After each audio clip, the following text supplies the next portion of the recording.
My studio is behind a Tejano club.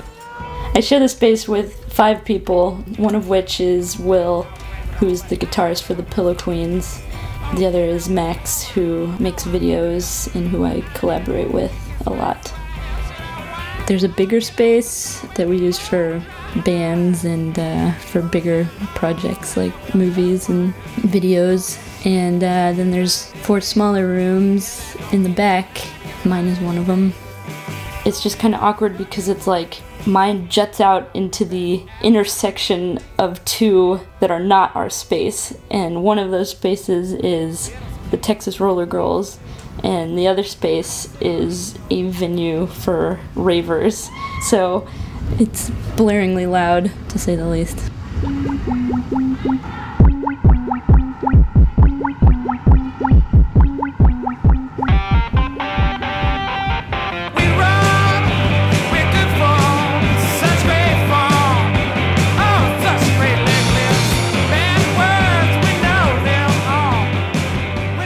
I'd say most of my work has a sense of humor to it. Even if somebody might not think it's a good painting, they might remember it because it's funny, and to me that's rewarding. That painting, the background I found basically in a dumpster. It had already been painted, and I just took it because it looked like basically a stage for something else, like the painting was missing something. And I was like, well, it kind of looks like a Bob Ross painting. And then eventually one day I was just like, I'll just put Bob Ross tubing in the lake.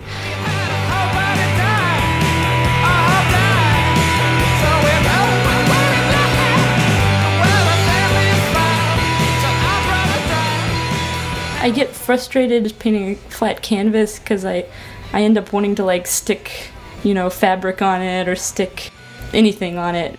Part of it might be out of lack of patience for wanting to develop, you know, with paint, and it's more exciting and visually more exciting to me to just sort of start building out. And so I've started doing that on paintings where I just have added stuff and, you know, stuck things on, but then this one was kind of the first time I was like, well, maybe I can just make it more like a shadow box and like make specific things come out of the frame of the canvas and instead have the whole canvas kind of be several layers.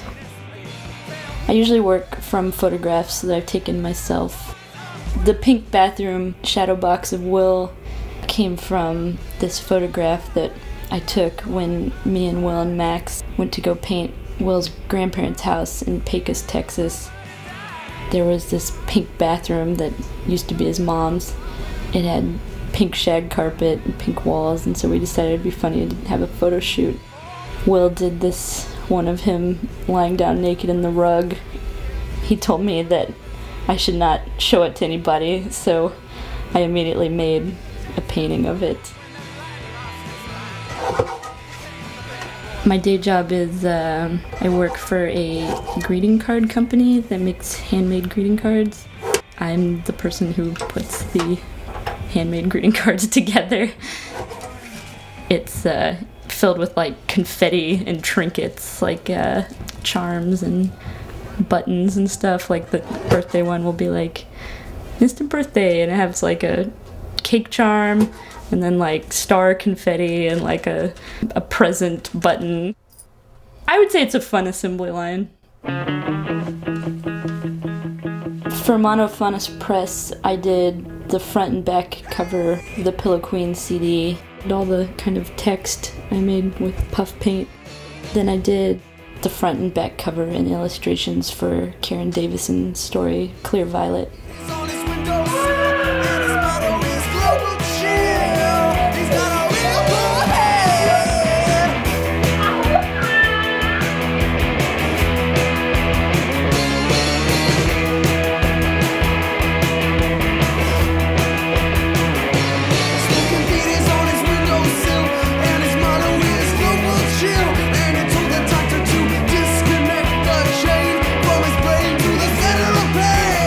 He's got a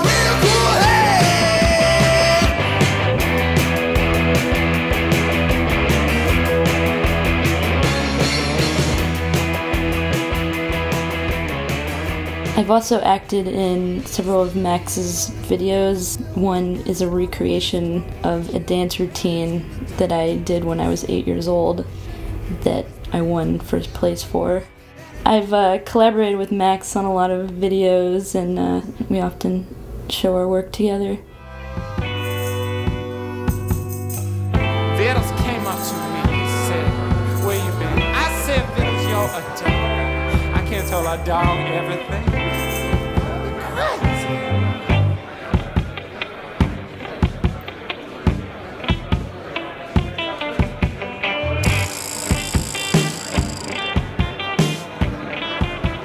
You guys are in the right place at the right time. I like working with Max because he has a way of doing things that most people have probably thought, oh, that would be funny for somebody to do, and he's kind of the person who does it. I feel like he brings out that aspect of me in my work. I remember seeing this painting of like a guy like just in his socks and his like underwear. It's just like a portrait that was done really well, and stuff like that is funny to me, and it's just more memorable than a painting that doesn't have humor in it.